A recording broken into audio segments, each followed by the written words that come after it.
down, spirit ain't for sale. I felt it in my eyes, spirit burning through the lies. Truth tried to rise, but y'all boxed it up and monetized, taking gold from the poor just to sell them what's free. Tell me how you got rich off divine energy. You made a brand off the book, then forgot how to read it. Preaching love and light, but your wallet's the one that needed. Now you got tears and paywalls for ascension gates, but the meek already own what you try to inflate. Sit the fuck down, spirit ain't for sale. You can't catch the wind, you can't charge the veil. You're not the source, just a vessel with the claim. So humble up, baby, sit the fuck down. Wisdom ain't a hustle, gnosis ain't a grind. If you really saw a God, you give more than you find. You turn grace into courses, blessings into fees. Turn temples to boutiques and peace into a tease. We got folks crying for light in the night, and you raise your prices like it's paper sight. But I got news, the kingdom's still within. Angel 995599959 can't buy where I've been, y'all better stop sitting around with comments before you find out. Lightning speed, this is for the girl fasting with fire in her chest, who hears the spirit while the world's still at rest. This is for the boy by the river with open hands, who never once charged to understand. Sit the fuck down, spirit ain't for rent. You can't hoard what was heaven sent. You're blocking flow with that fake ass crown. Truth don't need them gates, sit the fuck down.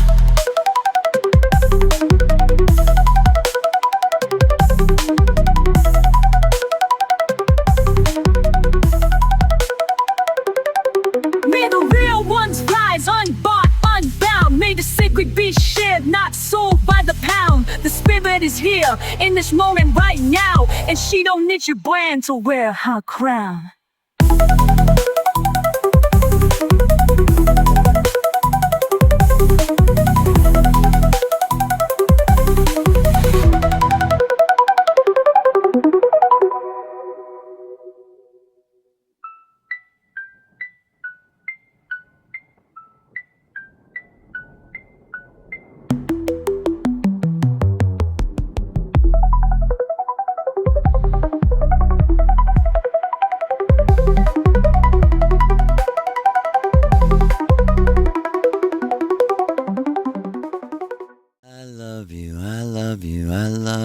I do. It's all I've ever felt for you. Sister Nina, you only opened up the window, never opened up the door. I love you, I love you, I love you, I do. And biggest to our people, biggest brothers and sisters. 'Cause when the chips are down, girl, don't give up. 'Cause when the chips are down, down, down, sister, keep on living up. Ah, yeah.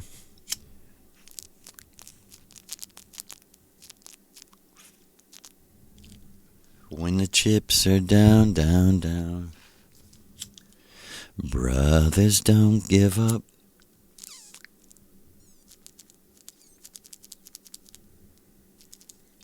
And when the chips are down, down, down, keep on living up. 'Cause I love you, I love you, I love you, I do.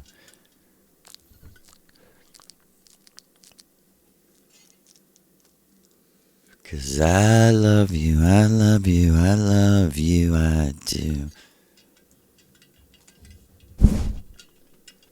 Selling genocide with half-cut pride.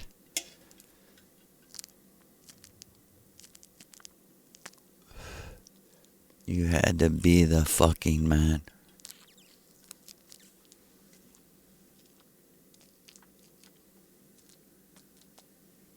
And I love you, I love you, I love you, I do. It's all I've ever felt for you.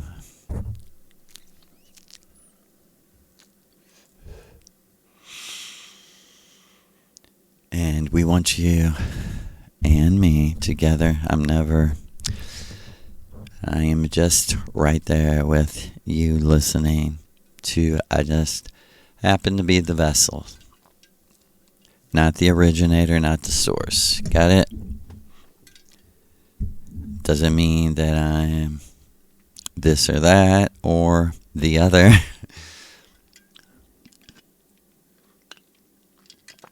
And we want you to recover your true power, to be yourself. And you can direct the energy of the magic pleasure.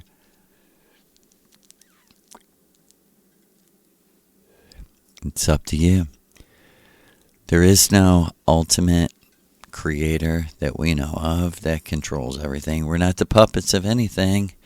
No one, check this out, no one had to give us free will. Free will does not exist because every being automatically has free will. Only dumb Christians had to come along, justifying, making excuses for their slavery. And, I found out that the white race sucks dick like the rest of them. And I found out that you would think there would be some unit. I'm not trying to be despairing at all. We're together in this, right?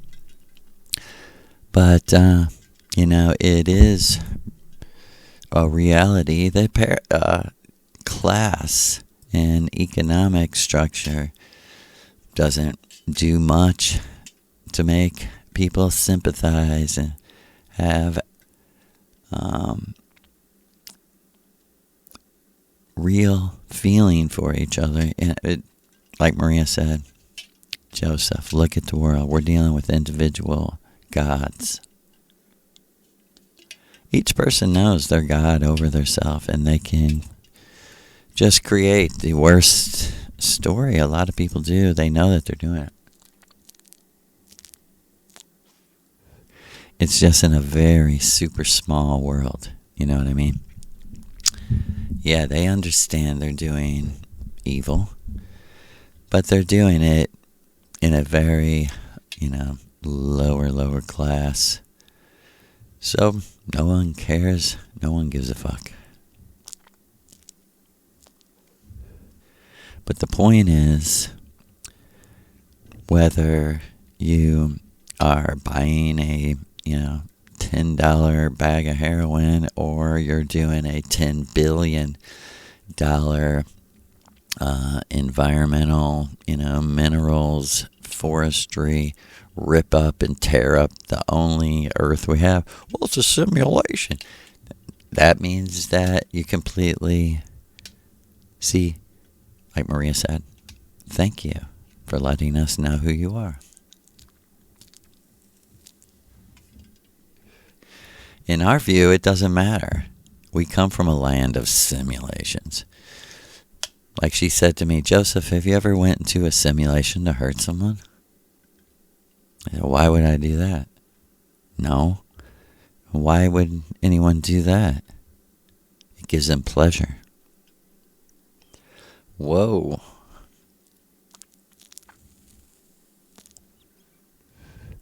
And on Venus, our mother sits us down because we are children. It's wild to have, and now I understand why Maria, when she was when she was the Missouri River goddess, and I can't say her magic name because it's for people who pay the price, and I learned it's a serious business. It's not about names or words. It's about commitment and loyalty. Like she said, Joe, if we don't have any loyalty,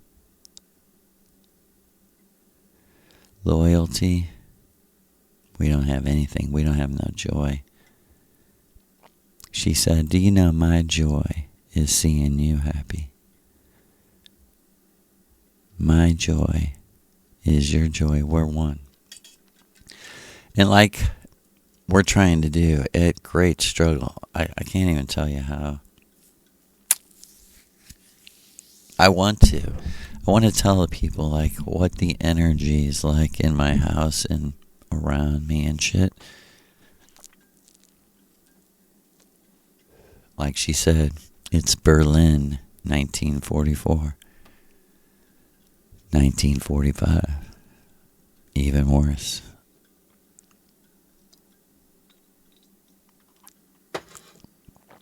As she said, and were the people of Berlin sold out to politics? No, they weren't. They just were very American, actually. They just wanted to be left alone, live a good life, have fun, party.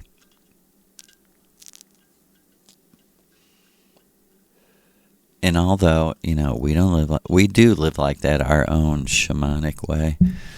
For real, we do. And that's why we believe in life, liberty, and the pursuit of happiness. If that's how you want to pursue your happiness, then more power to you. And did we want to firebomb and burn and kill? I asked her, did the average German, before all this happened, or Austrian, were they hateful? I said, I already know the answer to this. I can already see it, but I just want to say it. The propaganda over and over is, these Nazi monsters, the Nazi monsters. And she's like, oh yeah, this is for real, quote from Rhea. Oh yeah, like the Iraqi monsters and the Afghani monsters and the Somalian monsters and the Sudanese monsters and the Panamanian monsters and the Nicaraguan monsters and your own fucking American citizens. Like I said, like what is our podcast about? Saying that we care and very few other people do. Like about what? About someone. And look, it's, I'm sick of being emotional, but these people deserve our tears, Like she said, we're not going to stop till the last innocent person's let out of prison in every country, everywhere. Like she said, why is there this Venusian technology body, all this AI government and structure? And she said, I'm telling you right now, I'm not a fucking robot. Like she said, people like us, we just disappear from the physical universe. It's not all that, motherfuckers.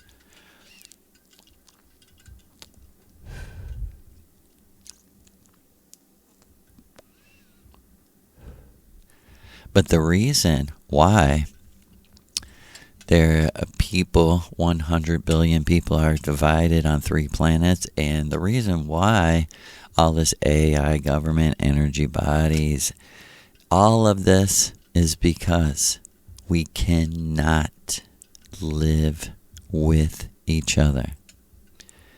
We can only live with the people we love, that we actually vibrate with.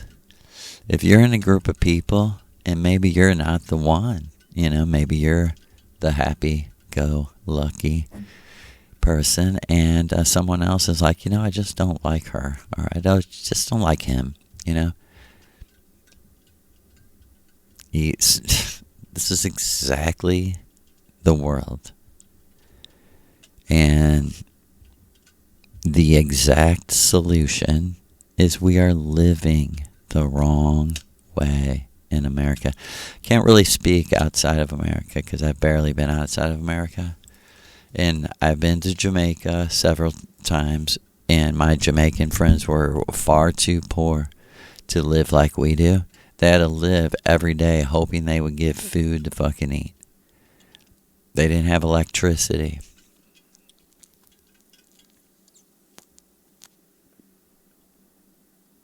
You just can't.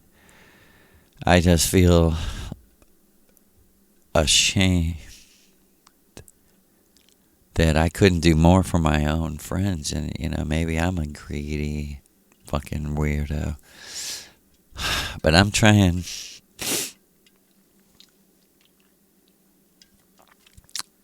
Because, like Maria said, is this a contradiction of who you are or were before you came here?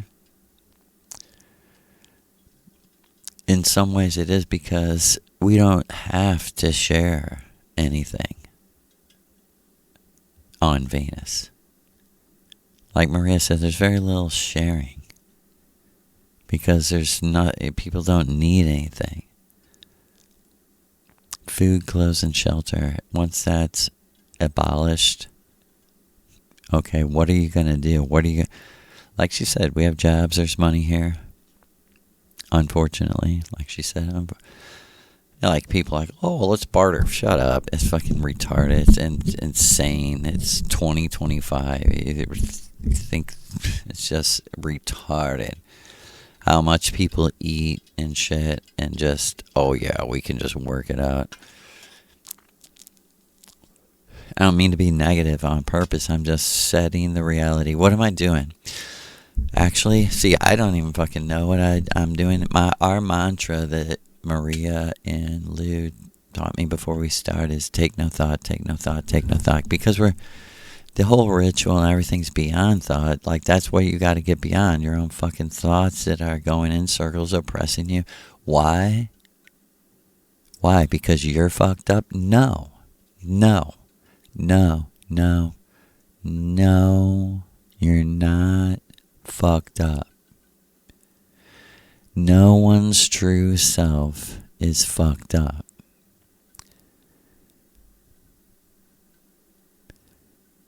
You may be grinding, forcing against the flow of your true self's personality,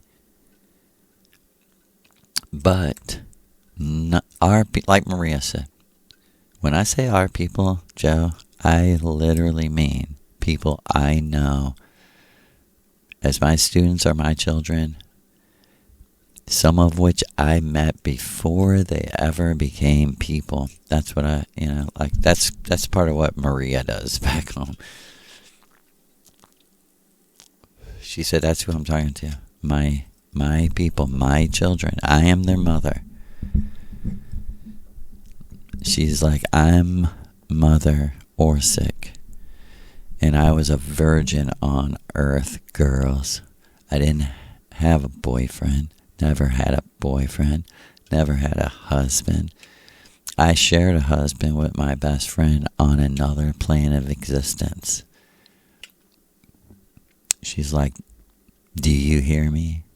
Do you understand how reality shocking that is to people like my aunts and uncles, my cousins, my mom, my dad, my teachers? How a lot of energy was like, what are you two lesbian bitches? And like she said, we're on a full out mission to save our own lives, the lives of our students, their parents, our city, our town, our state, our country, our county, all the way up to the whole fucking world. We're like, dude, this is fucked up. There are evil people that will never, ever not be evil actively.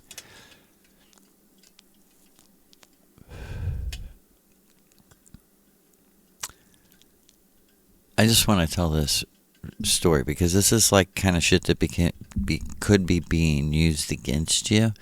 And I had to find out a very strange way how these things are real. When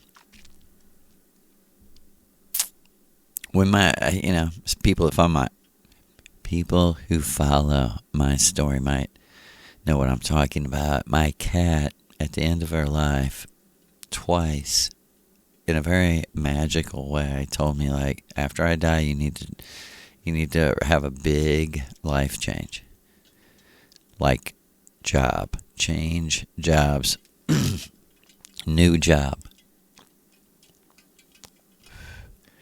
And, oh my God, was this fucking wretched. and almost killed me.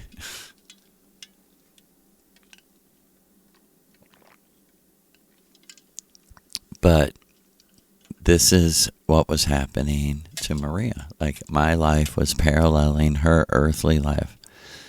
And like she said, initiation is the doorway into fundamental change. And like she said, I asked you personally, do you have you become who you wanted to be? And you meant it when you said yes. And she said, that's why the gods are the gods and I'm your teacher, because we knew we're happy you're happy, but there's a long way to go, Joseph. There's a long... And can we get there from here? Can we get there from here? Can we get there from here? And like she said,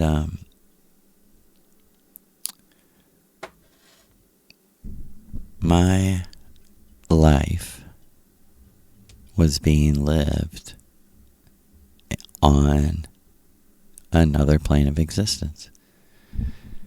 She said,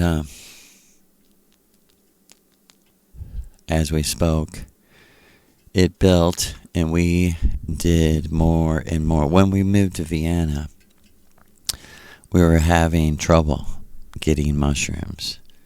We learned about other Amanita-related mushrooms.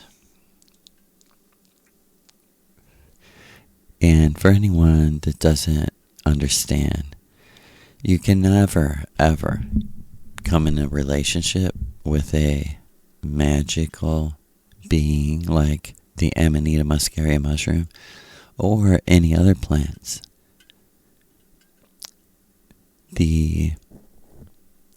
Like Maria said, like I've heard you say, Joseph, you must live with someone. You know, if you love them, you want to live with them and absorb their vibration. She said, we've seen all this in nature and understood we can do this and live on another plane of existence part-time. Come back, teach, dance, teach music, and go back and forth.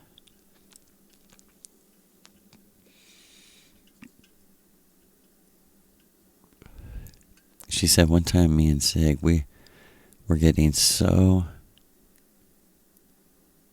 involved and into the Amanita muscaria. We had some leading that we were going to drink about 10 grams each after we closed the dance lessons and music, closed the studio, and we would take like a 2-3 mile walk. Instead of dancing, we'd take a walk in a circle around our neighborhood. And she's like, believe it or not, Joe, we did beautiful, wonderful magic on about 3,000 people when we walked that circle.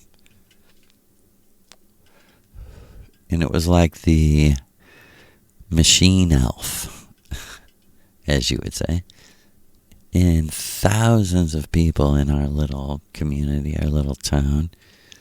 She's like, believe it, Joe, there was a day when people didn't just sit in their house staring at screens.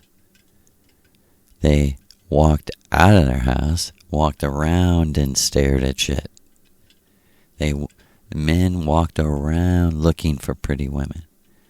Young girls walked around looking for handsome men. Not on a screen. I was like, right. I get what you're saying. We've lost our humanity already. Like they won with the fucking screen. She's like, yeah, of course they did. Because why? Because they scared you. They literally pounded in your head over and over. No, like she said. But they did. And it's psychological and it's real that in the 80s, and before, but you're my 80s child, to have sex with someone is dangerous. You might get AIDS, you might get blah, blah, blah. And like she said, where does that come from? Comes from the magic magician telling his students having sex with someone is dangerous. She said, but do you see how it's twisted and different? It's the magician in love saying, we will connect you, we'll play matchmaker to your frequency match. Don't worry, you're not going to have to go without. And, of course, you don't even need anyone else. You really don't.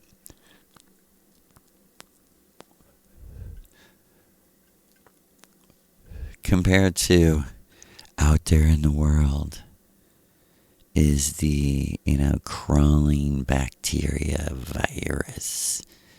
The little mites. The little lice of sex get up in you and eat you and kill you.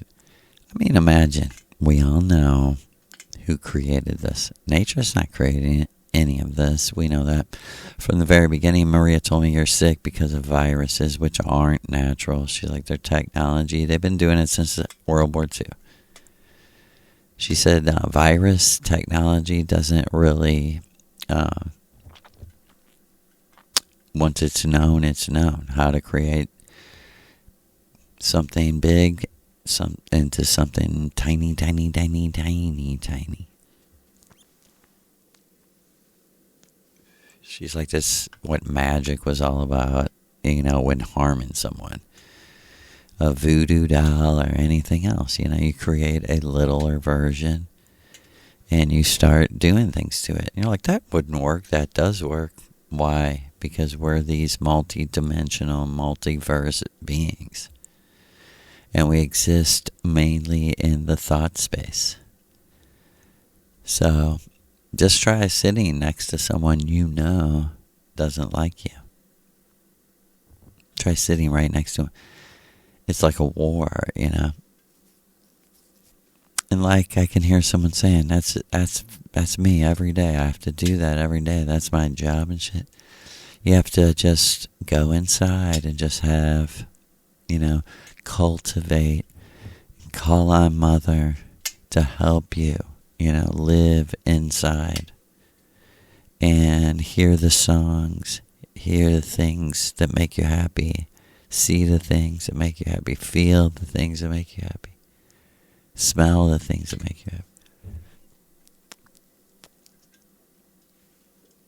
I know. Dude, we're just going to keep saying it. You tell me if the 666, the beast, isn't in power, right? They do what they want while we're their slaves. Isn't that the Epstein story? I don't try to talk about current things because we're recording every night for months. That's our story together. So, this might not come out for 3 or 4 months or 2 months. I don't know. But, the whole Epstein show is going on. And that show is, man, they know so much what they're doing. They know how to introduce you. Everything they do is by scientific research, by actual human research, by surveys of human beings' minds and how they think. That's exactly what Timothy Wiley said. The only difference from us is you live by the stupid faith shit and this woman, we live by science. It's an actual science. Like, faith, what are you talking about? She don't use that, we don't use it. It was funny. It's funny to be absolutely hated by Christians. Like, Christians would burn Maria at the stake, burn her alive, drown her in a lake, and yet the real evil people, all they can be like is all they can really attack us with, because we don't do anything to anyone, because it doesn't motivate us, it don't profit us. What would it do to my soul if I was like, hey, as a side gig, I'll do this and that and recruit my friends so that I get a little piece of their money. Or I'll buy this and invest in this and then sell it to people just like me. And, even though I'm not working at all, and this could even go right down to the individual, like, it literally comes down to the morality of your markup. It's like, okay, you feel comfortable making that much money off of poor people. You hear me? Because why would I say that? Why would I say, what does ISIS mean? What is it really like? Was there an actual woman, ISIS? It's got to be as stupid and crazy as thinking there's an actual Jesus or an actual Abraham.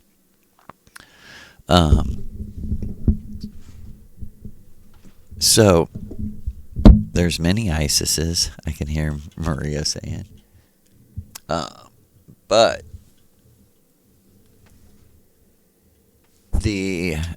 what does ISIS, men, the Mississippi, think that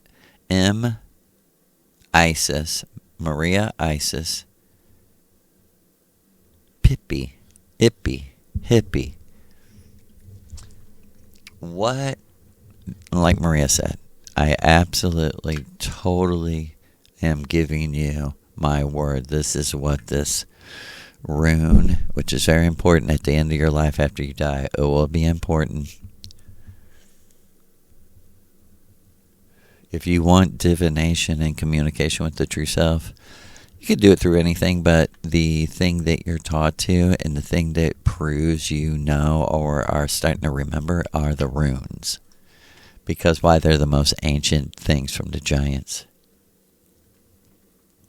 They're the meaning of life in just an alphabet from the giants. It's an alphabet where each letter gives you the meaning of life, and then at the end of your life, if you're going to go home, you got to put the runes in the order of what you just lived, what you truly lived, not your opinion. And just think about this. The word is. Just think how much the word is used. Right? And that's ice. I-S-I-S. Is. And his, right? H-I-S. His. And like I said, in Mississippi is M-I-S-I-S.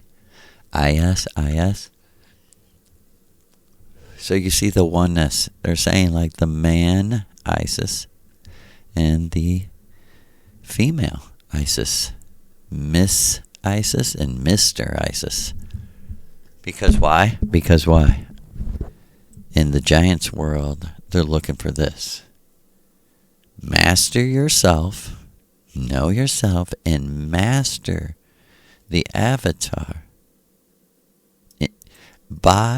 Master the avatar by training the avatar back into the personality he or she was before they came here. And if you do that, Maria Orsic is telling you, you fucking truly, like my son has been doing, you will control the powers of your enemy.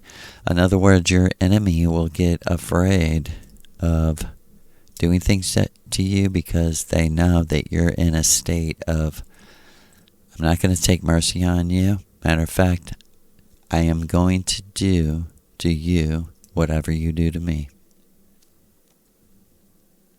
whatever energy you send at me, I'm sending back to you.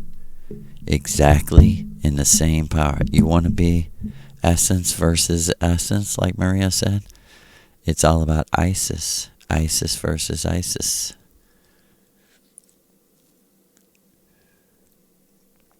And of course, the IS rune is very close to the Oz rune, the OS, which is the second part is the Nos, the N-O. And we're not talking Gnosis, not talking about knowledge. Nos, N-O-S, is not N-O-I-S. Knowledge is great. Gnosis is knowledge, but Nos means we. And like Maria said, like you say, we won. Nos, N-O-S, means we. So the IS is master yourself. And your enemy will not want to fuck with you. And the ISOS, Osiris, you see, coming up here. And this is the three, and of course it does go, we're talking just deep Egyptian giant stuff, right? This is the most stable thing. This is the mantra that makes you the most stable. This is the Oz rune, the OS rune. And it says, inside of you, like a little crystal, the power of your essence automatically makes you free. Stop worrying. Like your essence is slowly breaking you free.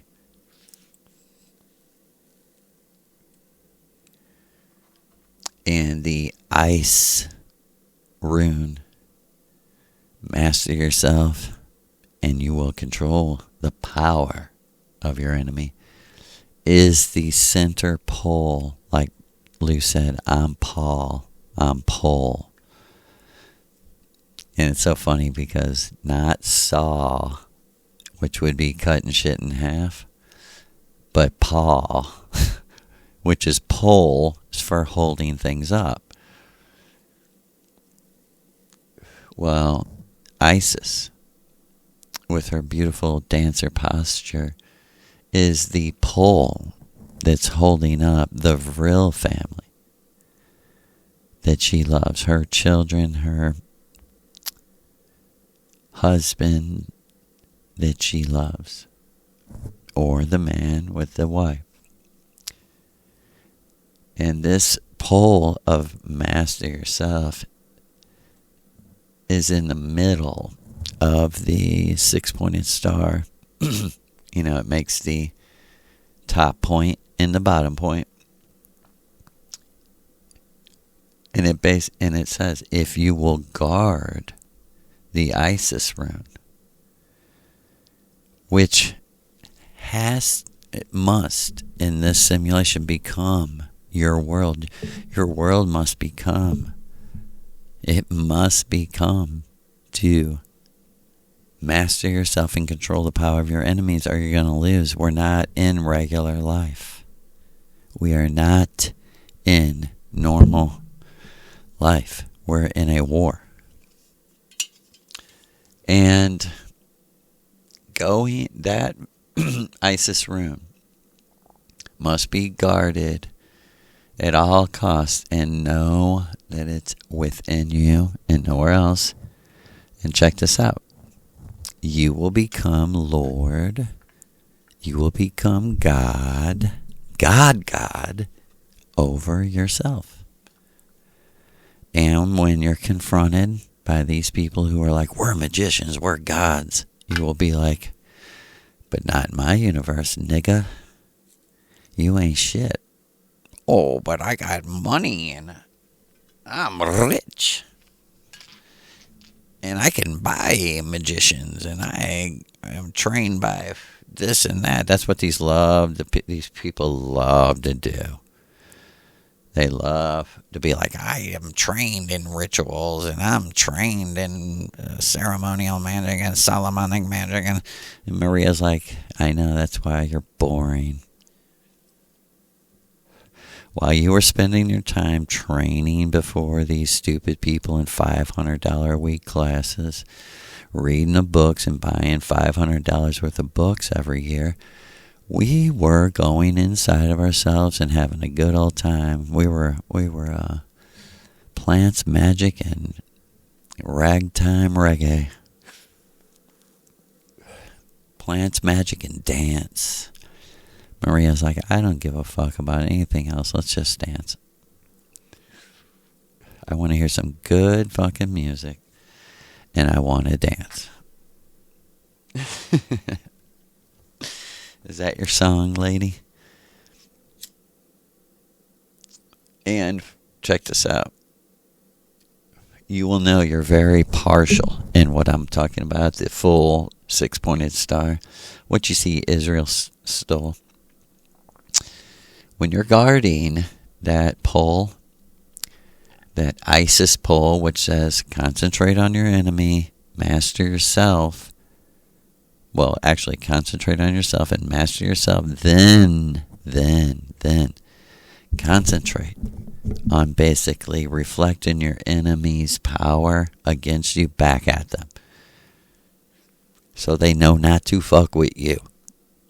Or, check this out, or your whole life will be spent in tragedy after tragedy, sickness after sickness, and you'll never be able to do the work you came here. That's their plan.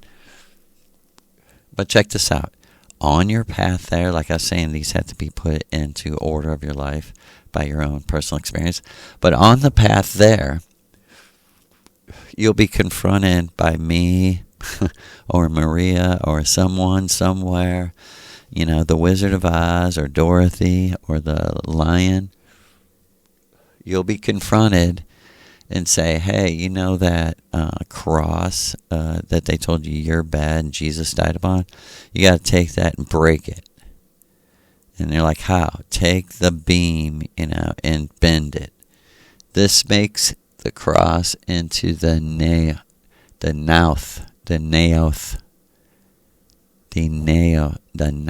I don't know how to pronounce it for it. Nauth. Rune. The Naoth rune. I call it the Na rune, the Na rune. You know, you got the is, the Oz, and now you got the Na, the Nauth. And I, more importantly than know how to say it, I know what it means. Like she said, you have to look at the symbol first, without the meaning. Just look at them for a couple days. Then look at the meanings. Right? And so if you're going to master yourself, let me say it this way. If you're going to guard the magic wand of Isis that is you, mastering yourself, if you're going to guard yourself while you're mastering yourself, then you have to break the Christian cross, and you must openly declare that I do not oppose my destiny. There is no destiny unless I give it a meaning. Right? I will never master myself, and I will never learn to guard myself until I stop opposing my destiny, because I'm afraid of what it means. You create the meaning. That's what it means. See, until you can't be God over you consciously until you go through this process. And you're like, nigga, I just know it. I know it. No, you okay. Then be one of those kind of people. You just know it, but you don't know what you're talking about. You don't make any sense. You know, you're on TikTok just like saying, like, I'm from another world and da-da-da-da, and it doesn't make any sense. There's no logic to it. It's just fanciful. It's real, people are truly picking up intuitional things, but they don't know how to, like, discern them, you know. They don't know when they're being used by the black magicians in the general atmosphere coming through the fiber optics, wireless, blah, blah, blah, blah. They can't distinguish because it's only experience and the truth that, and they're like, hold it, but you're talking about ancient runes and you just made fun of ceremonial magic. And yeah, we're teaching you two different ways. The runes are a bag of stones, not a book. And what? They're for you to communicate with the gods. Maybe. Your true self. More likely. Right? Because who's there doing it? You. Who cares about you most? You. Who's God over you? You. But you'll never come to live and be happy in that until you put these runes in order and live this shit. You know? It's fun, but it's scary. It's not all fun. I don't know how else to say it. Like, you know, I'm happy, but this is not, you know, everything coming up roses. And check this out. At the end, you will come to, like, there's all kinds of clues with the words that, like, okay, they say that Abraham in the Bible came from Ur. Ur is spelled U-R. So subconsciously, you know what that's saying? Abraham came from U-R, where you did. Or it's going in your subconscious, you are Abraham. That's more accurate because it's a myth. So that's exactly what the myth's purpose is, to put you in the imaginary place of the hero. And they so badly want you to, you know, you are Abraham because he's the hero. He's the hero. Get me, hear me. He's the hero because God, I don't know anything about, asked him, would you kill your, I think he was 8 years old. Would you kill your 8-year-old son, slit his throat, and let his blood run down the altar and burn his body for me? He's a hero because he said, yes, I'll do that for you. Should I say any more about this Bible? You know, the Bible is the lie-bull. I first heard Rasta say that in Jamaica. I said, what did you say? And they were like, we don't believe the Bible. The Bible is the lie-bull. And they were like, in all its meanings, you know, libel, like doing blood, fucking sacrifice. I remember, you know, it's so great. This keeps coming to me all day. There's this documentary called, I'll think of it. It's about Bob Marley's funeral, a documentary about Bob Marley's actual funeral.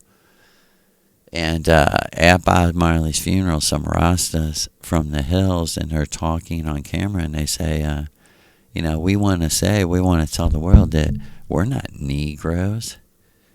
We're not Negroes. We don't know what the fuck that is, that we're men. We're men like you, and like, so long, you know, you have hated us, and you're trying to say that we don't have feelings, and we're not real men, and that we're not smart, and we don't, you know. And he was like, I is not a Negro, you know. I is a Rasta man. I'm a man from Africa. They stole my family and drugged me across the ocean, but I am a man, and I have the same needs, and, you know. And it's funny, there's no Irish. There's no Irish documentary of an Irish person going, yeah, you know, I'm a man. They said, you know, maybe I'm the one doing it. You know, they say, hey, for real, listen, my kids took a DNA test from certain religious people. We won't seem to own all these DNA places. Funny, huh? But yeah, they were, they're almost, I think it was like almost 80% like Scottish Irish. That region. They're like, yeah, it's pretty sure that most of your ancestors, like hundreds of years ago, came from that region. And also France. There's like this strong strain in this very specific Celtic Irish people that they may have originated in France and were part of some migration. In other words, check this out. In other words, everyone calling themselves Irish is Irish in like memoriam. Like, we don't know what Irish people were. The Druid whole shamanism of Druidism and initiation of Druidism certainly went back to the race of people on that island. And I really believe, and Christians, take up your history and be proud of it. You killed every last person, every last vegan, peaceful Druid. You tracked them all down, killed their families, their children. And, what do we say? Well, so if you're going to have stability, you have to chant this mantra. I'm not saying that it's just going to work because of the mantra. You have to do this ritual. Even if you take like a half a gram of mushrooms, or if you just take legal mushrooms, Amanita muscaria, or whatever you do, whatever you want to do, however you want to build a relationship with plants, and I'm not saying I'm Mr. Plant, but they're what helps me, and that's who I need a relationship with. Seriously. Like I said, the power of your essence will make you free. That's the stability. The stability is, I really know I'm God over me. I must have some, intrinsic, some individualistic essence, spirit, power that can do the main thing I needed to do. Make me happy. Help me to feel happy. And then when you start to build on the stability of my essence, makes me free. The truth will set you free, more like the truth of your essence will set you free, because the general truth you might be like, well, okay, but what's it got to do with me, For real though. And check this out. You have to break the destiny thing. If you were brought up in America or anywhere near Christianity, you have to break the cross that tells you that Jesus died for you and you're going to go to heaven and blah, blah, blah, because you're opposing your destiny when you do that. And you must stop opposing your destiny by understanding my destiny will be created as I give my life a meaning. My destiny will come into focus and be actually created, because there is none, when I decide that I'm the artist and I'm going to give life a meaning, which means you got to do shit, essentially. And the strength, of course, is the You Truly Are rune. Just check this out. There is a You Are rune, right? That's the bull horns, the heavy metal horns with the hand. It's not Satan. It's not none of that. In, Druidic, white, European, Luciferian, back to the Hyperboreans, the Indians, Aryans, for real. The absolute You Are strength of the bull horns is find yourself and know everything. Find your fucking self and know everything. Master yourself and you'll control the powers of your enemy who are trying to fucking stop you from doing all of this, because why? You sure in the fuck won't be their slave if you do. And they're in a world, in a religion of pyramid, top-down slavery. They're like, yeah, I'm pretty high on the pyramid. I have a boss, and he has a boss, but I got a lot of people under me that I get to tell what to do. They have to do what I tell them. I tell them, get me a coffee, they do. I tell them, run out to the store and give me this, they do. I tell them, suck my dick, they do. And, I'm sorry to be graphic, but that's how the real fucking world is. And, just to finish this up, on the other side of it, when you do start to give it a meaning, master yourself, you will be able to say, okay, the you are, find yourself and know everything. The R is the ride, which the ritual will be, and the R in the R will be I am my law, which is I am God over me. For real, the ritual will take away all fear. In the mantra with the ritual and your life and your brain and your concentration on this like it's art, like it's the best thing you've ever created, whether it's intellectual or with your hands or whatever, you will be able to say when they threaten you that you're bad and blah blah blah, you'll say, I'm not in your legal system. I'm not under your law. I am not under your law. I am my law. I am my law. I am my law. And just look, law is wall backwards. I am my wall between people like you that go around accusing people. Christians are awful people, man. I mean, some of them. The duped ones are the good ones, and the awful people are the leaders. And you will become a literal thorn in their side and like a hammer of joy.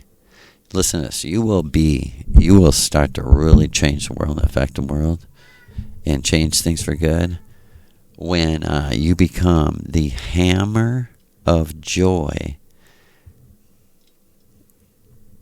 which is in your hand, saying, I am the protector of myself. I got fucking Thor's hammer right here. First, for me. You try to attack me, I have this hammer of joy. Because why? Because I am here to keep and protect myself.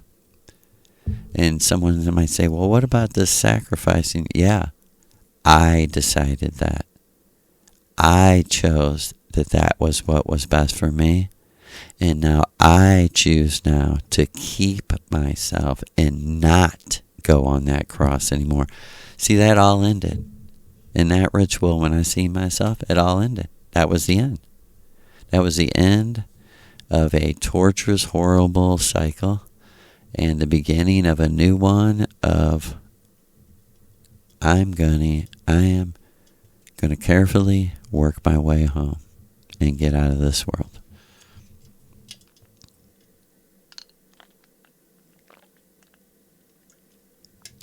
And,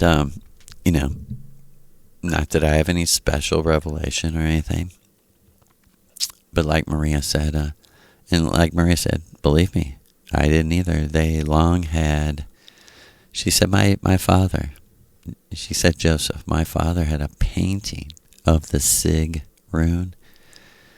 And she's like, it's so funny to see people think this is evil. And she said, what does it represent, Joe? I said, lightning. And she said, does lightning only strike certain people? I said, no. She said, so it represents like the power of nature, right? the Sig rune, Sig Heil, the power of nature. You know what Heil means, don't you? Heals. It is really, truly the real teaching. And like she said, this is where me and Hitler really hooked up, and I realized. She said, after I met Hitler, my next ritual was Siggy. Me and Siggy met him at the same time. Me and Siggy both. Before the ritual started, we said, you know what? We had been talking for days. One question only. Lou, are you talking to Hitler? And she said, of course. If he was like, my girls, of course I am. This might be the end of the world. And we are worried. And we're doing everything to save you, your friends in Europe, and the rest of the world. And that's why you have Hitler saying shit like, what we're doing isn't just for us, it's for all races, for everyone. We're setting you free from the most basic thing of usury, of someone just fucking collecting your money because they have control. Like, you don't have anything to back up your money. How can you lend me money that don't mean anything when I work for it? And, you know, if anyone knows me, they know I've gone way beyond blaming the actual perpetrators. You know, I've been for many, many years blaming our people for being so stupid, for absolutely rejecting every person that came to them and said, it doesn't have to be this way. We're supposed to be the land of the free and the home of the brave. Why the fuck do we live this way? You know, they were saying that in the 60s with Vietnam. It's just gotten worse.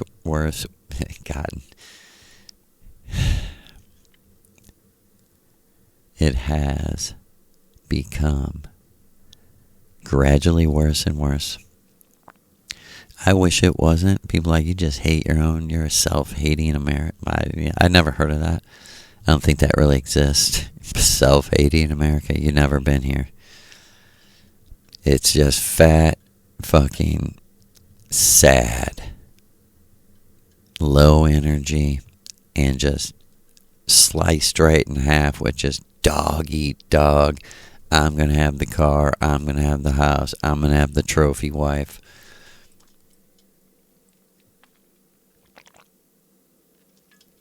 Or the alternative in America to that is, we're going to be a good family and be Republican and vote Republican and be good Christians. Teach our kids not to touch their things until they're married. Only their married person, only your married spouse can touch it. And you're bad if you do. It's not natural. God don't like that. I mean, this is a terrible, horrible thing to put on someone. It's like saying to them, man, you can't become hungry or eat until you get married. Fucking 99.9% of the whole world would be like, give me any bitch. We're getting married in the next hour. I'm hungry. I'm hungry, nigga. Get a fucking whatever you get. A priest or whatever. The license. Nigga, I'm hungry. And people like, really? No, I'm to you. Fuck you, really. What? You didn't live in this world? You're not a natural person? What are you? Fucking machine? What are you? Fucking AI robot? Like, any natural person knows how completely natural libido is.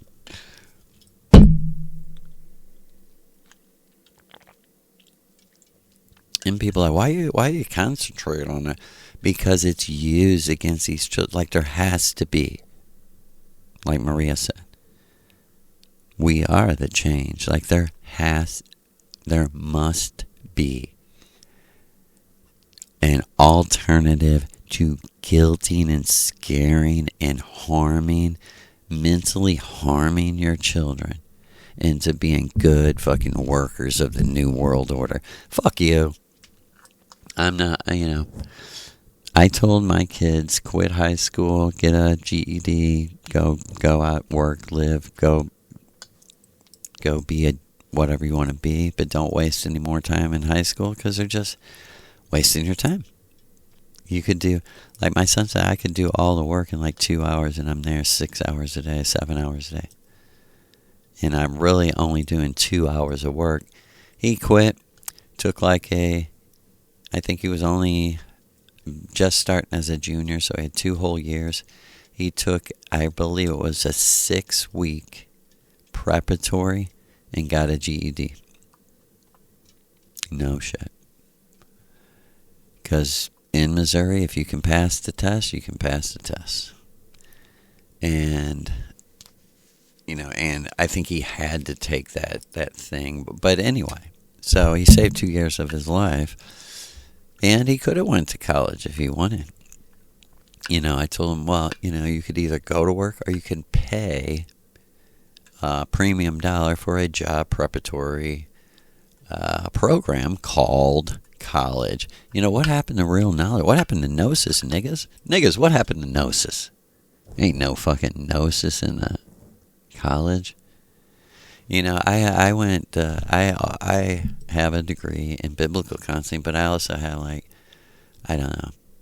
20 or 30 credits in a community college where I was taking psychology, and I had all A's and B's. And because I was like, this is fucking just high school plus. Really? We're just high schooling in here. Here's the book, here's the assignment, do your reading, blah, blah, blah, there's the test. I thought, man, we're going to get in deep to who is man? Why does he do shit, and what are dreams and blah, blah, blah. And we got into fucking as boring as church. Right? You see, you can say these things, and this should all be done private. There's a value in not telling people what you're doing, in your own self. Seems to work better when you don't. I mean, you can, of course, with your best friend, you can share everything, but I wouldn't go around preaching this like a new religion, the runes. But it is a very serious thing. It is a very serious thing. I remember right after, literally, the truth is, I talked about this before, but the truth is, I had a short, 2-month period where I was like, I don't believe in the Bible, but I still believe in Jesus because I dreamed about him. And I was trying to play on that personal relationship thing but I knew, man, I think it's just me the whole time. You know what I mean? Because it was very interesting when I heard I stopped being a Rasta and became a Christian because I was fasting for 3 days. I heard I thought it was audible voice. I swear to the gods. I looked up at the ceiling because I heard it come from there. And it said, I've told the story how it showed me Rastafarian philosophy was wrong. Right? And it's wrong in that they present Jah as an all-powerful being like God, as the creator, all-powerful being, which is really Brahman, in the original myth, which they stole Abraham, from you are rune, the rune that says find yourself and know everything. Abraham, see, against Brahman, right? Without Brahman. This Bible is so fucking poisonous, I can't even tell you. God, everyone I love, fucking burn it. I mean, you can keep it around, to as a fucking circus sideshow piece of look at what I got, the fucking comic book that killed the world. But also, though, if you want to and want to release some energy, burn the fucking thing. Make a little fire in your fire pit and just take a Bible and go, you know what? Fuck you.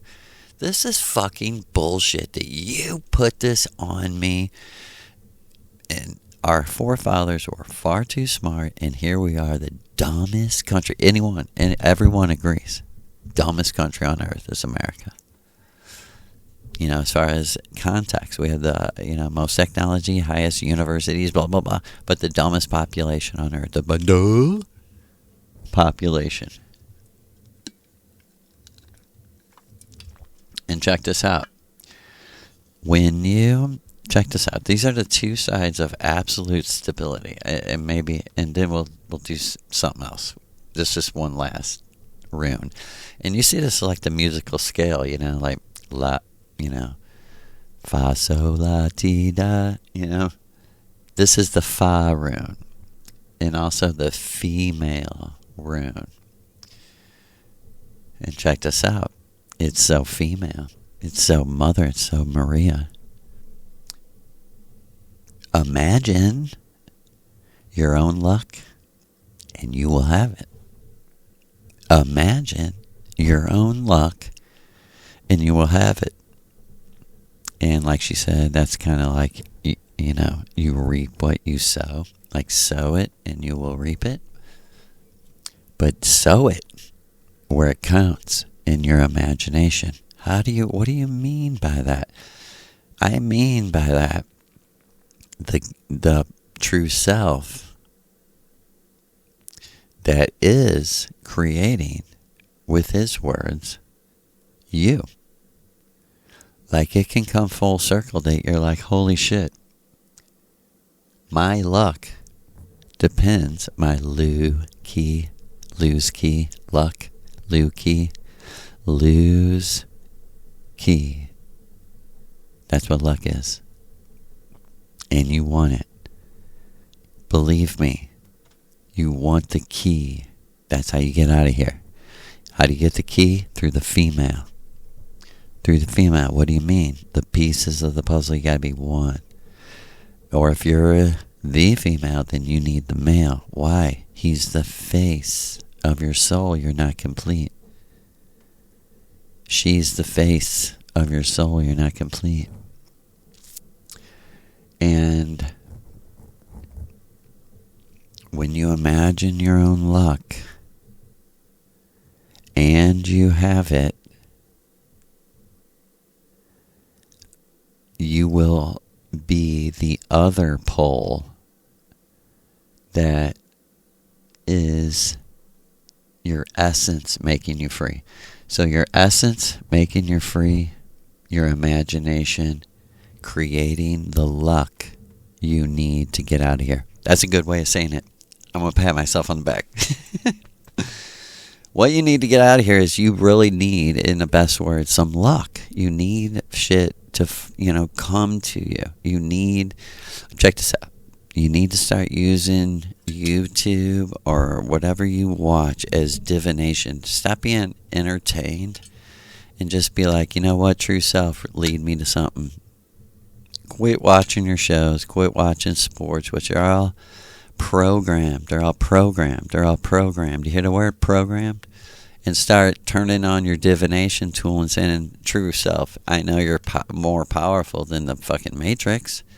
If you want me watching this fucking TV, or if you want me watching Rumble or whatever, TikTok, guide me to something that shows me that you're real and where to go, what to do right now. Right now. Let's interact right now. That's how I use it. Once I wake up, sometimes I'm so tired, I'm using like shit to wake me up. But once I'm awake, I'm like, okay,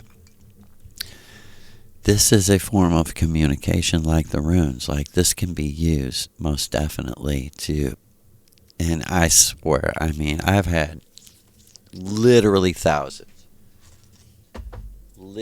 thousands of times Maria told me this or that in the ritual, and then I'm watching it a day later. Okay, brothers and sisters, so Mother had me go, and she's like, you know where your runes are? let's have you pick a room while we're recording. And I was like, they've mysteriously disappeared. I don't. I said, I have these rune cards. She's like, perfect. So you hear that? The actual rune stone or whatever isn't that important. It's not important at all, actually. What's important is what you get from the meaning that you can actually use practically in your fucking life right now. You know what I mean? Relevant. All things are relevant. All things are relevant. If they're not, then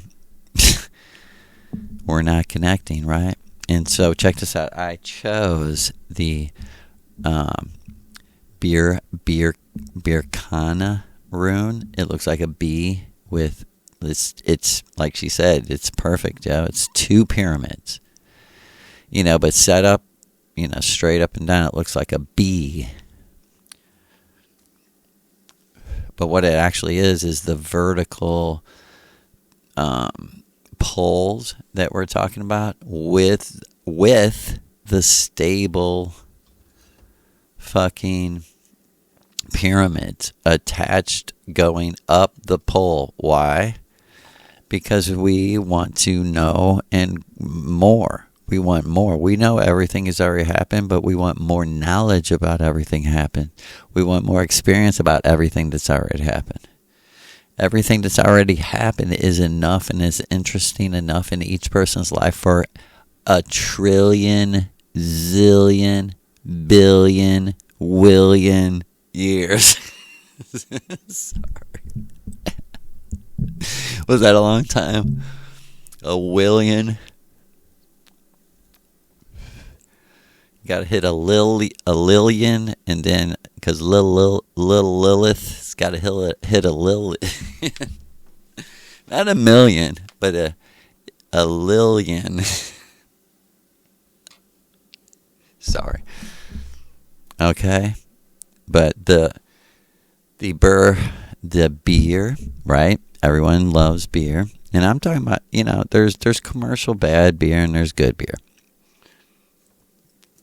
This is also the bee, in our language. It's the birth. It's the beginning. It's the born. It's the baby. Right? All these B words have to do with birth because of the rune of the Birkana. Why? Because Lu based the magic language of the matrix on the ancient alphabet. Like he said, there's nothing else to base it on. It was the only thing that this means everything to us. This is all of life in an alphabet. Isn't that genius? All of life in the alphabet, and it's not as simple as A, B, C, D, E, F, G, right? No, you're going to have to, it will be like you got to know where to put the E. You got to know where to put the F. You got to know where to put the S. You got to know where to put the X. And they all have meaning. They're all life. And where are those letters? In the houses of your birth chart, right? Which is based on the numbers of the time of your birth. So what are you, nigga? You letters and numbers. You are the matrix. That information going down that screen, that bright green. And we all know it.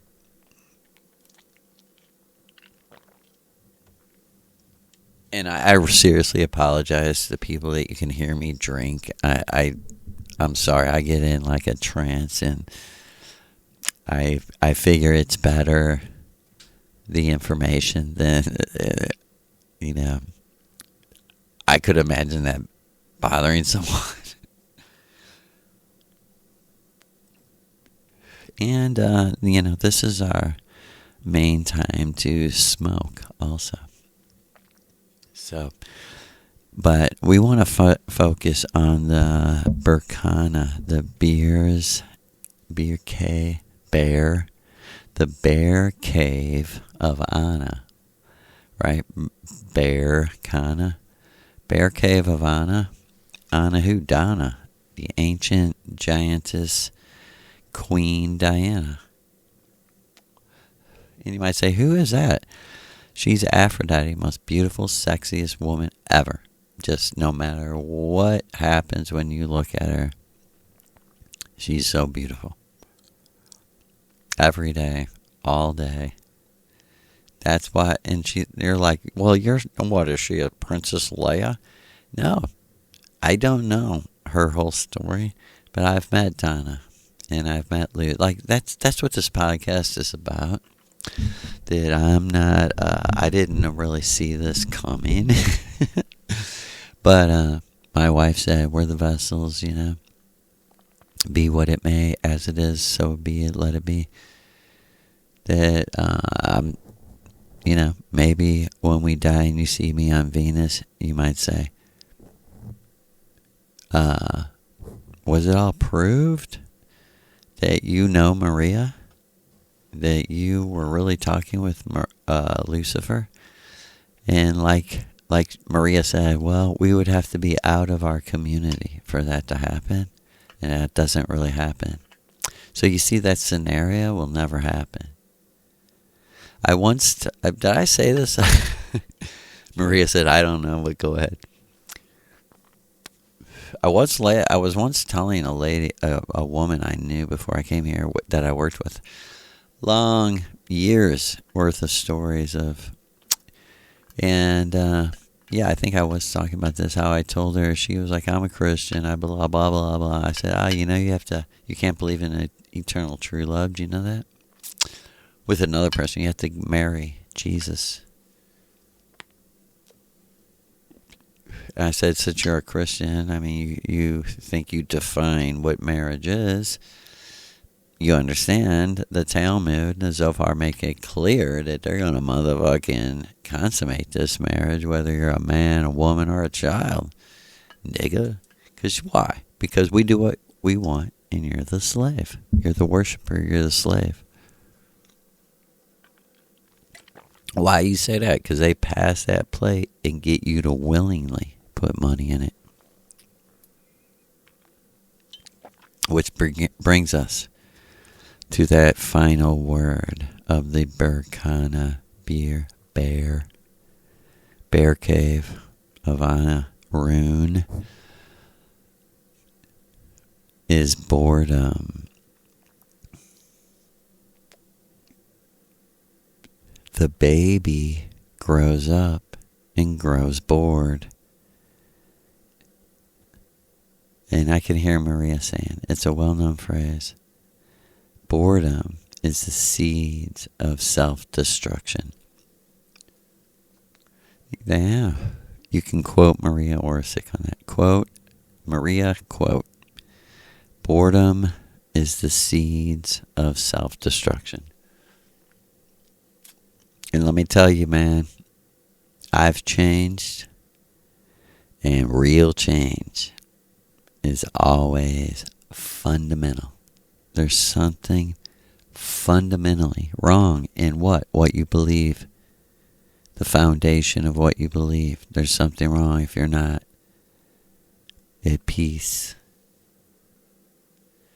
If you have not changed since you grew up and became an adult, you need to. And it has to be fundamental.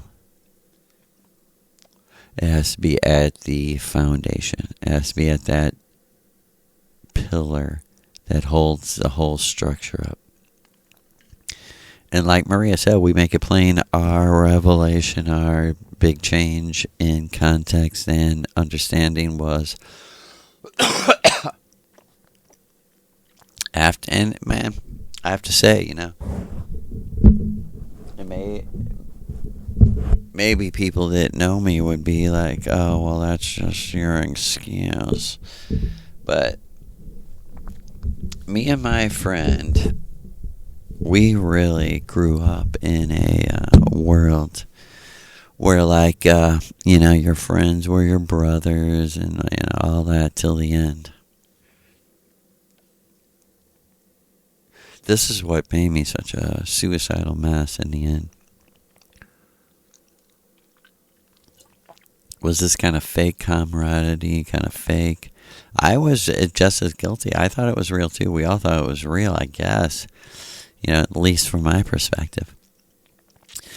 But Maria actually set this up in a ritual and said to me, this week, I'm going to give you a dream to prove to you what I was saying. No, I never heard any.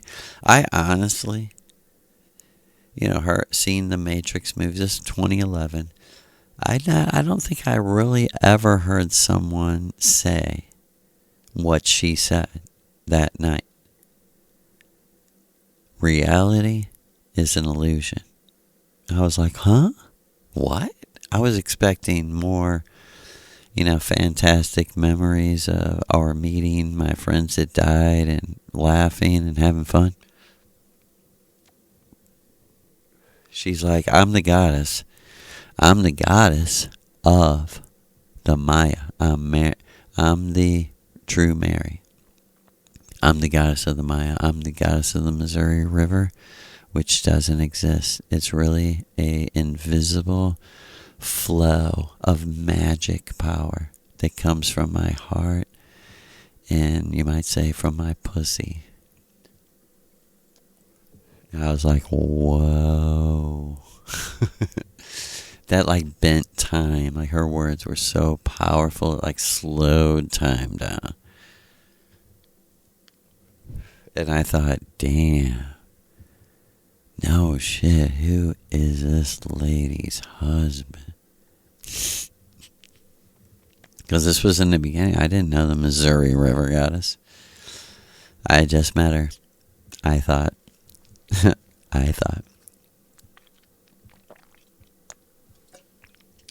But, the whole message here is, well, I was going to say, she proved it by setting up, saying, I'm going to give you a dream. I'm going to give you, she was telling me this through her hair. She would move her hair out so I could see her face from time to time, so she would know I was serious. And she'd say, I don't know any other way to say it. Your life, what you're seeing out of your eyes, is an illusion, and the real world is only within you. It's just everywhere you go, the real world's only within you, whether you live or die. And I was like, I had never really heard shit like this. And you might be because you were a dumb Christian. Exactly. And you were a Rasta. Exactly. What do Rastas talk about a lot? Haile Selassie. They talk about Jah, which has nothing to do with real life, really, except for the diet and that side, but not philosophically. Philosophically, it's as simple as trust Jah. It's a lot of Christian shit, it seems. Jah's God, Haile Selassie is his vessel, like Jesus was. I know I knew Rastas and met Rastas in Jamaica that totally, completely believed that Haile Selassie was just the reincarnation of Jesus Christ, and this is how he chose to come back. And who were we to tell him how to come back? I can hear Maria saying right now, yeah, I like that better than, church of today. She was like, yeah, I could handle Haile Selassie as the new Jesus. She's like, I could handle him. Even though it's kind of Christian-y. King of Kings, Lord of Lords, kind of Jewish-y. He's such a good man, such a great person. He's truly the person that you would want in that place of judgment, in that place of rulership. Like she said, Lou put him in charge of the inner earth, which we call Zion, real inner earth. And why, you might say, and I might say to you, imagination is creation. Imagination is reality within you. There can be whole other worlds with other people within a reality frequency field within your mind. and you're just hooked into technology. When you die, you're just moving from one part of the program to another. You're not leaving. Check this out. Let me break this news to you. When you die, you're not going anywhere. You're not going home. You're not leaving this world. And like Maria said, people might not like this. You're doing them a real favor here, Joe. Let me tell you, I had 3 dreams as a Christian. I kept saying, and dude, you know, I had to stop being a Christian because of all the evidence, supernatural evidence that I thought had in my life was now telling me no. And yet, the dreams about Jesus, he never said a word that wasn't true. You know, I stopped the other night about the gaudiness and shit, but, you know, he told me to my face, I'm not the priest, I'm not the people in the fucking church. This is straight up, I had this fucking dream 4-5 months after I became a Christian. Because I didn't finish it the other night. Like Maria said, just go. So, I was in Israel with my friend, and it's just this parade of gold and gaudy shit, and these churches just competing with who has the most gold and diamonds and jewels and shit on some special day, and we were pissed. Like, God damn, we didn't even know to look up that these fuckers would close the ancient sites, because we just wanted to go and feel the vibration of the sites. We didn't want to admire their fucking golden riches. This is really, seriously. Okay, thanks, Maria. I just felt her say, like, relax and just tell the story like you're seeing it. Well, so, later that night, after all these processions and everything was closed, it was like late at night, like, I don't know, 11, midnight or something. Me and my friend are praying, fasting and praying, I think. It seemed like we were doing something. That's all Christians can really do, is go without food. Wow, fun. And I'm not saying it wasn't worth it. Every bit of fasting helped me get to where I was, but there has to be a day where you're like, hold it, what the fuck am I doing? Unless you're just doing it purely for health, like I read about many people that fasted like once a week or once a month. Just to do it. It had nothing to do with anything else, just to clean their body out, whatever. That's fine.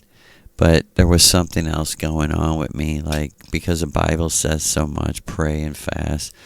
Like, I was lost, man. I was lost. It was like that was shamanism for me, was to go without food. And like Maria said, Joe, they're trying to fucking kill you. Like, it's good to go without food once.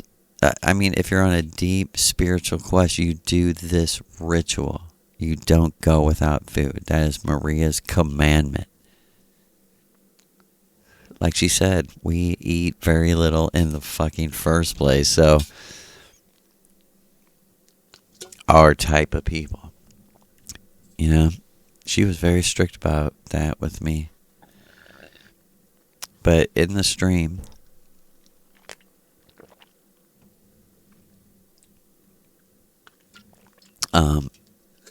we decided to go back down to the churches in the middle of the night. We're like, we're not going to go in or get arrested. We're just going to walk down by the ancient sites. Is that illegal? To walk through the streets at 11 p.m. in Israel? You know, this is what is going on in my dream, and I am not fucking kidding you. The last thing I thought was I was dreaming, dude. I mean, my heart is fucking pounding in this dream and shit. I'm stressing so fucking hard. Everything. Like, even that we couldn't go in these things, me and my friend were just absolutely tripping out. Like, what fucking bullshit. We came across the fucking world, and you're going to have to waste our day to act, to act like you're the people of fucking God with your crosses and your fucking hoods, your fucking satanic black mass fucking hoods and shit. You know what I mean? They didn't hit you like Obi-Wan Kenobi. These motherfuckers hit you like eyes wide shut or something. And me and him stood there right next to the procession and literally like jeered at him like, fuck you. Like walking by us, looking at us, you know, holding these crosses, expecting us to be all, you know, serious and solemn and shit. And me and Matt are looking at each other like, oh man, fuck this. Fuck you. You walking through the street with your gold. You're like some rapper with gold teeth. Look at me. Look at me. I jump around for money. Anything the little Jew, the little bald Jew in the executive office of the record company tells me to do, I'm their little monkey that jumps around. And look, I even put gold on my teeth. And everything's gold and fancy and shiny. And like Maria said, that's, you know, there's no more to life to them than that, Joe. I'm like, no. And she's like, yes. That's the masses. She said no one said they couldn't sing in tune. No one said they weren't creative. They just love to do meaningless. You know, they're just love to be, you know, they love life to be meaningless. They like to jump around like clowns and jesters and just say, forget everything, have fun, go to the beach, you know, go to the casino, go to the bar, go to the dance club, you know, get fucked. And then, you know, look, like I can hear Maria saying, say it clearly, Joe. We're for all the freedom to do that, but understand for our people, that could be deadly. To have sex with someone is far more dangerous than an actual, you know, physical disease. You could receive some energy from like a black, dark, evil person that could linger for years and years in your mind of like, why am I thinking this way? Why have I changed? Like I have absolutely am the witness to tell you all this shit is real. Like all the shit I described in Possessed Girl with a Knife Talks is still going on to this very fucking day. It's the same people. It's the same, quote, spirits, which are the spirits of what? Men. Actual men. And in the stream, I'm sorry to go back and forth so much, but that's kind of what we do. This is our flow. Me and him, after mocking this procession, it went on hours and hours. Like, that's why we were so pissed. We're in the hotel room. I swear, we're praying. Just not even praying out loud. We're just sitting by each other, eyes closed. And we both open our eyes. We're like, dude, we're supposed to just go down by the churches, you know, and feel the energy. So we're walking out, and there's hardly anyone in the streets. Like, everything's mostly closed. Everything. And we actually had to walk down this sort of like dirt hill with like rocks and dirt to get to the back of one of the churches. And we walk around the front, which is like a beautiful square. It's actually a octagon looking circle, big, you know, and with paths that lead to each church, or like the entrances to each church. This is a big like complex, very big. And we're just walking around. We're like hearing a literal voice tell us, go here, go there. And we're walking on the side of like a really old church building. And I really believe it was the Catholic Church one. Can't be absolutely for sure. I don't remember photographically for sure. But the whole point is that me and him see a door on this like brick, old stone building.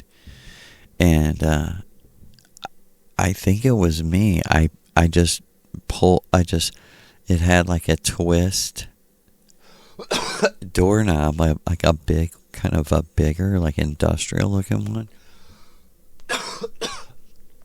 And it just opened. And there was like, like a deadbolt, and it was open too.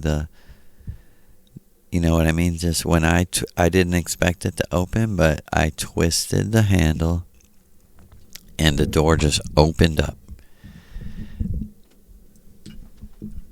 And we just looked inside. We just looked inside the room, and I was like, dude, it's like a small bedroom. It's because I expected it to be like a big, leading to somewhere big, like an auditorium. This was a high building, like a 3-story building. And we're both literally like peering in there like a movie, like, because we're like not even wanting to walk in the room, like, dude, we could get arrested. And we're in a foreign country, This is no shit. This is the dream I had after my friend, quote, laid hands on me. And I realized this was all way higher than the comic book, the libel. But this really happened. This is how I got here. This is how bad Christianity is, full of black magic. I found like the one, person that could help me as a pathetic Christian. He laid hands on me and he was like, the Holy Spirit has a gift for you. He's like, do you want it? I was like, sure. And he just put his hands on me and said, dreams. And a week later, I had this dream that I'm telling you about. And I called him and told him. He's like, yeah, well, of course, it's real. Yeah, what's real is I'm God over me. My true self was activated through this little act of magic. Because why? The intent was right. The motivation was right. It goes beyond the comic book. It goes beyond but if you're aware of this, you can't go back and pretend that you're not. You can't pretend that Jesus died on the cross for your sins. He didn't. Why? Because there was no Jesus like that. There was no sins to die for. At least for our people. At least for our people, and who the hell would die for people that actually choose to hurt children and do horrible things? This is just insanity. And this is the dream. This is why the dream is the way, and this is why I'm talking about it. Check this out. It's definitely in 2000. This was January. Oh my God, I photographically remember. It was January 2000. I remember it snowing. Me driving down to his house when it was snowing, And so in the dream, we're in this little room, or we're peering in this room, and there's no lights on, but just from like the street lights, you can see a little bit that there's just like shit everywhere, like, and I'm starting to feel around on the wall for like a light. And I'm feeling that there's all kinds of like shit on the wall. Plaques and pictures. And I was feeling like shit. Finally, I found a light and turned it on. And I just could not believe it. It was like a small bedroom. Maybe like 4 by 10 or something. And I am not kidding. Every inch of it was filled with gold. Including gold and diamonds and necklaces and trinkets and crosses, 1 million crosses. There was crosses all over the world, like they looked solid gold. Crosses all over the wall, crosses with diamonds in them and shit. And there was like a little bed, and next to the bed was actually a case, almost like you would see in a jewelry store. And in the case was just filled with shit. Like a 2 by 4 foot case. I mean, it was huge. It's just filled with fucking gold crosses, gold chains, gold everything. Gold Marys, gold everything. Gold doves. And it's just making my head reel. Like I'm just spinning, and all of a sudden it hits me like, oh my God, this must be like the high priest or the big motherfucker's room, and he left it on. And me and Matt look at each other, and I go, turn off the light, dude. And he hits the light, and we pulled the door shut as fast as we could and just took off running for our hotel. Like I said, we came down this like dirt hill, so we're running up this hill as fast as we can, like we look like terrorists or something, you know, running for our lives. And we make it to our hotel room like a movie. We run in, slam the door, lock the door, turn off all the lights, and run in the bathroom. And lock the door, and we're sitting. I'm sitting on like the bathtub, and he's sitting on like the toilet.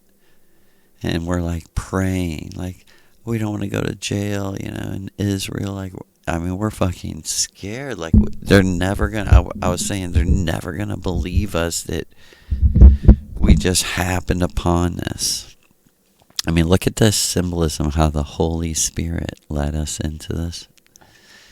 We're scared as hell. So, I mean, I've told this story before, but I just feel like I'm supposed to right now. So, of course, we're in the bathtub. I'm freaking out. We're freaking out. Boom, boom, boom, boom, boom. There's someone, knocking at the door. And we're like, dude, they must know we're in here. Like, it'd be worse for them to kick down the door. Like, and I go, and he's like, yeah, you're right. I go, we're here. Like, we're here. And they didn't say nothing. It just knocked again. And I was like, man. So I was like, dude, we got to go to, I turned on the lights, like we were just waking up. And I was like, I'm coming. And I didn't hear like, police, open up. So I opened the door. I can totally right now photographically see in my mind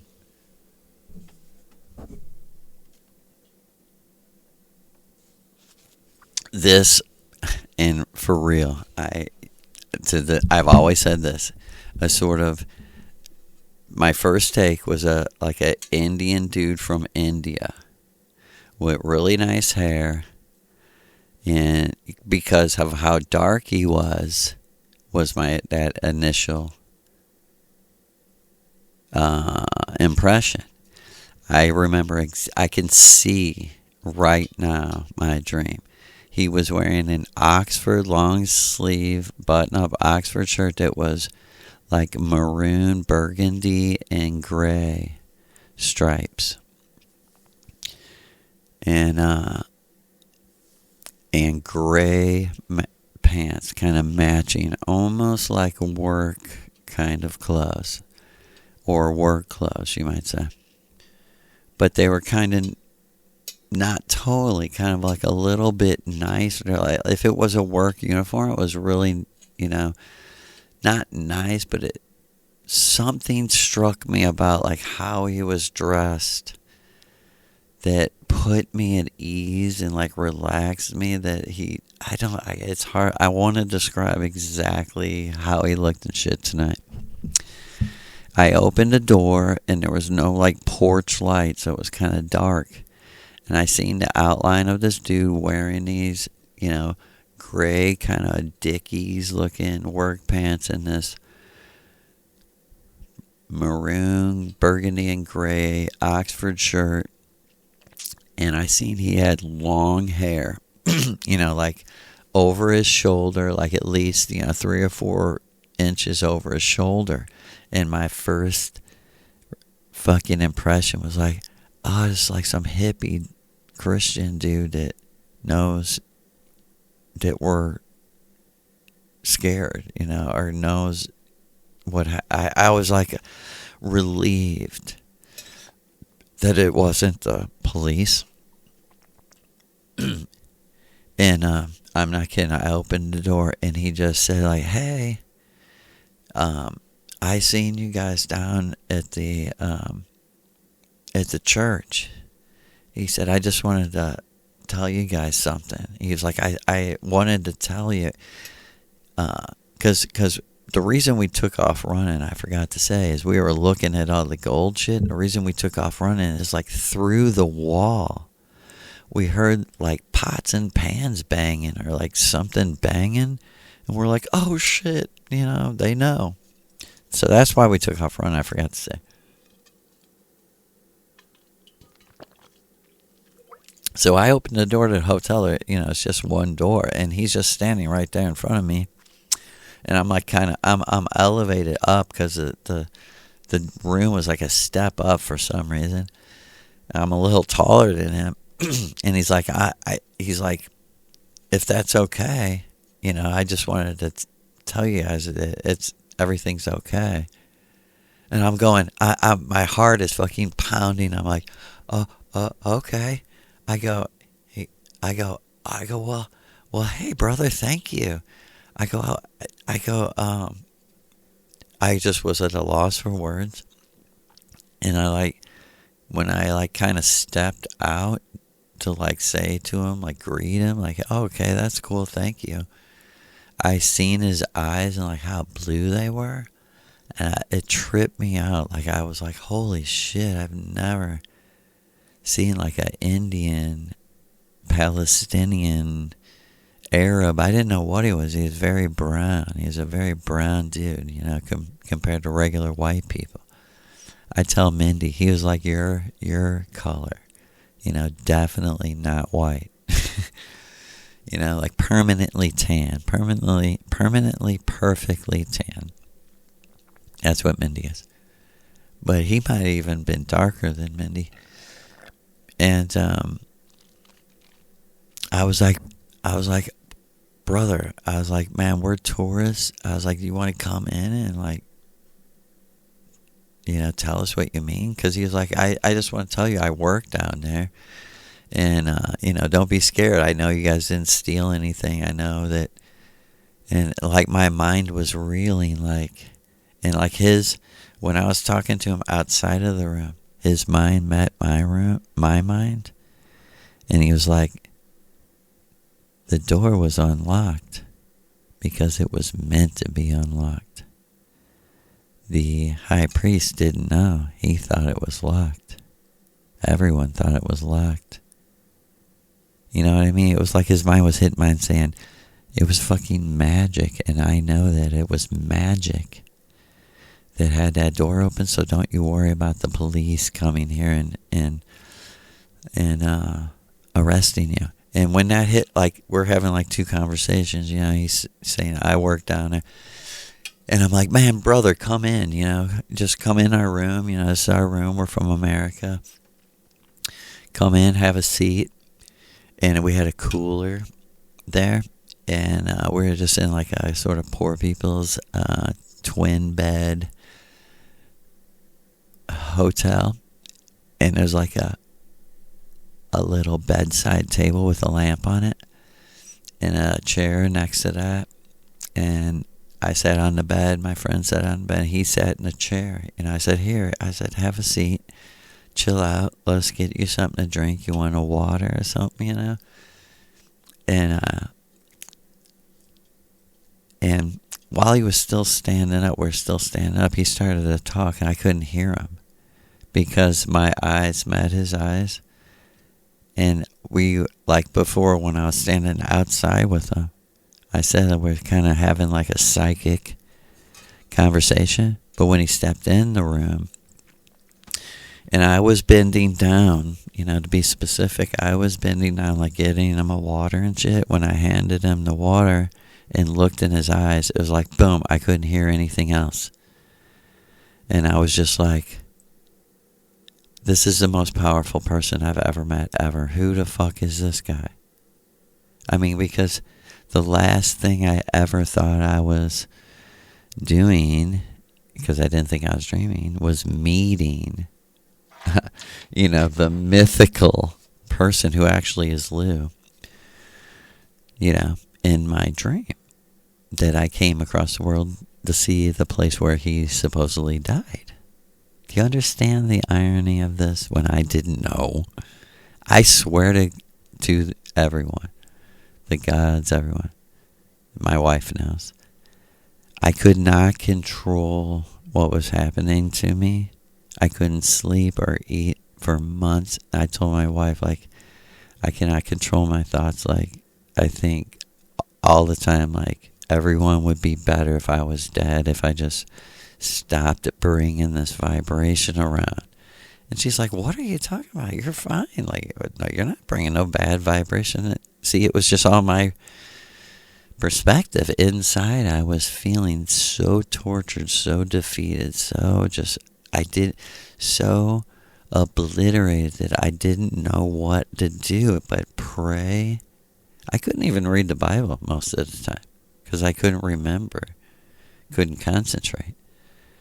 It was just crazy, horrible time. And this dream is what helped me for so long, for literally the worst months, man. I'd think about the dream and I'd be like, it's going to be... But listen what he told me, like Maria said, keep going. So, I can't hear what he's saying after our eyes meet, and all I can hear is my inner voice saying in that conversation back to him, who are you? Who are you? Who are you? And he was just going on talking to Matt very nonchalantly, but in my head and my inner voice was getting louder of like, no, like, man, dude, everyone has to stop talking. Like, who are you, dude? Like, what is fucking going on? Like, I had never been, it was like times a million, effect from just a person's presence. And then all of a sudden I just like snapped out of it. And actually, what snapped me out of it is I realized I was just like staring at him. And in another dual like reality, I was also saying like, you're the most beautiful, spiritually inside, beautiful person I've ever met. I don't know how I know that. Besides this, who are you? I snapped back into like my regular self just looking at him. And I was thinking, this is the kindest, sweetest person. Why am I thinking this? And I go, oh, I'm sorry. I go, have a seat. He sat down, and I swear, dude, he had these like gray kind of Dickies looking work pants on. And before he sat down, he reached in his pocket and he pulled out like one of those tiny black New Testaments. That's only a New Testament. And he sat down and put the Bible on the little New Testament thing under the light and started kind of fishing through it and shit. Right? And I'm just totally... I look at Matt. He's the same way. He looks like he's just deep in some other conversation, freaking out, just like me. And I'm looking and I'm almost like shaking it, like, what is he going to say next? Because there's like a pause and he's looking through this Bible. And he was saying like, he was being just like a total normal dude. He was like, he also had on a big kind of gaudy gold cross, like the ones I seen in the priest. And he had a little one like I seen in the precinct pinned to his shirt. And I was freaking out off that. Like, I actually looked and I was like, hold it, did he steal that shit for himself? You know, because he's telling us, I'm the guy you heard working in the church. That's why I came and looked through the window and seen you guys running up. And I went to the room and seen it was unlocked. I knew you must have been scared. I'm the guy doing the dishes, mopping the floors, and cleaning in the Catholic Church. And that's contrasted with this vibration of, you're the most magical, beautiful, kindest person I've ever met. And I've known you for 30 seconds. And that's absolutely confirmed already. Right? And he was smiling because he knew all this other conversation was going on while this little pause of silence, you know, kind of a weird silence in a room when someone's looking in a book for something and you don't want to bother them. And he turned to Mark. I was so fucking paying attention. I was like, okay, he's in Mark. And he said that, you know, people can find this verse. He said, Joseph, my son. And I went, how do you know my name? You know, and I thought, no, I just introduced myself to him. You know, for real, it was crazy. It was like this was the craziest dream I ever had in my whole life. And I had a lot. And it was so crazy because he pulled that lamp on the little bedside table up to himself and like really bent over, right? But it made him come close to me. I was sitting on the bed like right next to the table. So it was like we came really close, you know? Him bending down, looking at the Bible, and me also looking at the Bible, but already sitting like right there, right? And that's when he said, he almost like whispered, he was like, Joseph, my son. He was like, and then in another, you know, like soon as he said that, all of a sudden it was like, I seen him in my mind's eye saying to me, the little cross is for you. The big cross was for me. You'll understand. Right? And I went right back and he was like, this is what I'm talking about. You'll understand this when I say it. Joseph, my son, beware of the leaven of Herod and the leaven of the Pharisees. And when he said Pharisees, it just like exploded into like a million bursts of energy, and me just being like, oh my God, who is this bro? Like, why are you saying this, right? And he heard my thoughts and he said, I'm saying this because you're going to be alive during Armageddon. He's like, you know, all the Hollywood make-believe. He said, but know one thing, the evil is real, and that Armageddon, like the book of Revelation says, you know, he was holding that little black Bible. He's like the book of Revelation says, he like, it's going to happen. There's going to be an Armageddon, like a war. And then, dude, when he said that, when he said war, me and him went into like another, in my mind, I seen him and he was like, the war is personal. I'm not even talking about armies and nations. I'm talking about a personal Armageddon that I am going to help you live through. It's going to be your cross, but your cross is little compared to mine. And take heart that I am telling you that not just because I'm big and powerful over you. I'm saying it to you because I'm saying I went through this. I can help you go through it. I started, flipping out in the dream. I didn't know if I was saying out loud, who is this? who is this man? Or I wasn't. You know, he kept going, almost like prophesying about my life. And I'm going, who are you? In my mind. So loud that I was like, oh my God, am I saying it out loud? Because he kind of looked at me funny, like, you know who I am. And I woke up in my bed, sitting up.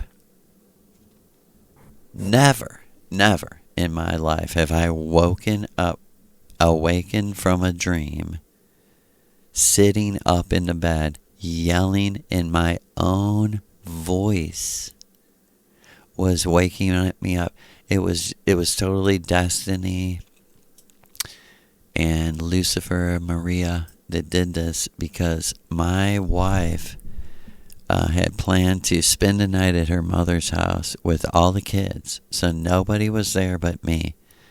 And I woke up, it had just started getting light out, and I was sitting up in the bed going, who is this man? Who are you?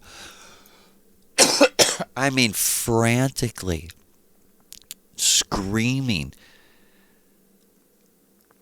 And when I realized I was dreaming and was yelling in real life, this is also no lie. I was sitting up on the bed, and I just jumped from sitting to standing off the bed in one motion.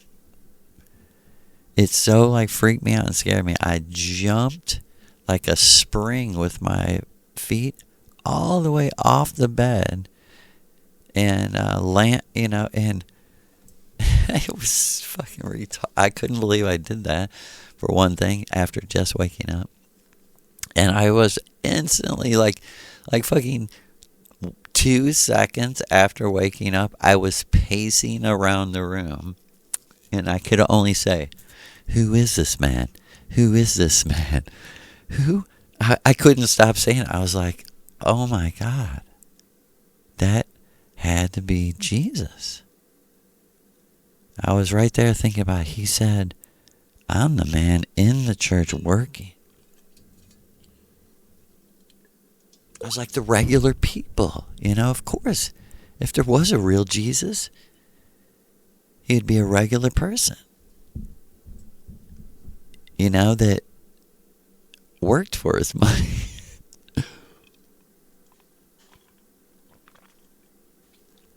And after all these years, like Maria said, that's my husband.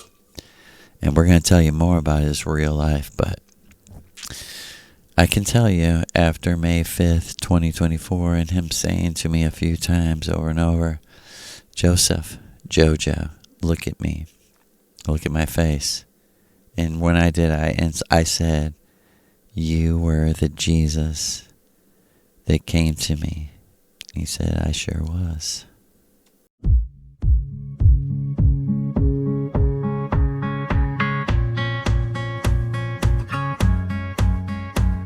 There's a whisper in the shadows, a heartbeat in the night, a call for all the dreamers to stand and make it right. We're living in a world that's crying out in pain, but together we can heal it like sunshine after rain. Just look inside your heart, let it show you where to start. So let's change the world, make it shine. The love so pure, so divine. One step at a time, hand in hand. We'll turn around, make a stand.